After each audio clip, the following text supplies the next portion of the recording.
Major Mohammed Ali Shah, who's a defense expert. Sir, what is your take on this, and how do you think violence in the region can be curbed? Just some time back, we were discussing about the Serbia shooting and how Serbia protest, how people have come up and they have agreed to declare their firearms, surrender them. And we were talking about the gun laws of America just now, and now this news of Mexico shooting breaks up. So the very fact that 9 racers, and how many, 9 or 10 racers, I'm not sure. I mean, and the toll could go up further. I don't know. I mean, these are gun laws which have been, these incidents have been repeatedly happening in America. And as Mr. Robinson Sardeep rightly said, that's a belt where all the mafias and all the such activities do take place. So the very fact is, how can you actually put a curb to it? Because the moment the government tries to bring in a ruling, a policy on the gun culture, the opposition party finds a point and they will straight away. That's exactly what's happening in Serbia as well. I would attribute it to a lot to politics, because the moment the party of the day, the government of the day wants to take up a ruling on the gun culture, the opposition is the first one to jump up and pick a point against any. It can be any opposition, it can be any ruling party.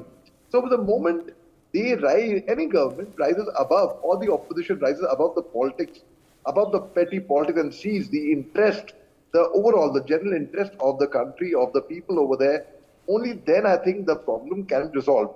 Otherwise, as far as there is petty politics about any gun law, any gun culture, it's bound to happen that the opposition will jump, and they would not be able to find an amicable or a proper cure, proper solution to it. So the very fact, this American government also would be very, very perturbed, would be very concerned. They would be looking out for solutions to it. It's not that they would be sitting on, so they would be concerned. And how do they come to it? When you actually have an agreement with the opposition, see, look here, we will work for the betterment of the country, whatever is in the country's favor, not regarding any political party ideology. Secondly, the influence of the youngsters by watching Hollywood movies, I'm not saying all Hollywood movies, or by watching channels which would influence them, that should be curbed. That should be curbed to a large extent. So there should be a proper check on. Many people think that their little child today sitting indoors is safe, as long as the child is not stepping out. Times have changed. How do we know the child is not visiting a dark site? How do we know the child is not visiting something which is prohibited at home? We don't know. How and from where the child is getting influenced. When we talk about certain people, they get radicalized. When that can happen, a child can easily get brainwashed. A child can easily get carried away, get influenced by what's happening, by the gun culture especially. So they have to be proper checks and proper. So we have to stop living in a fool's paradise and stop kidding our own selves by thinking that our children are safe at home just because they are at home. But we don't know. They would have access to any website, any dark web, anything any deep web. We don't know.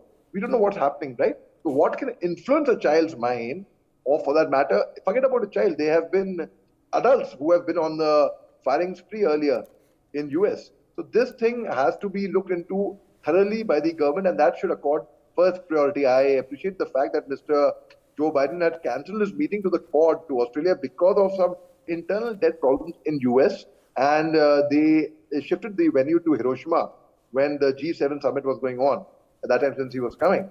So similarly, such kind of seriousness should be taken and should be actually nipped in the bud, actually, for that matter. Indeed, Major Shah. With that, I'd like to thank my guests who've joined us and given our viewers all those insights.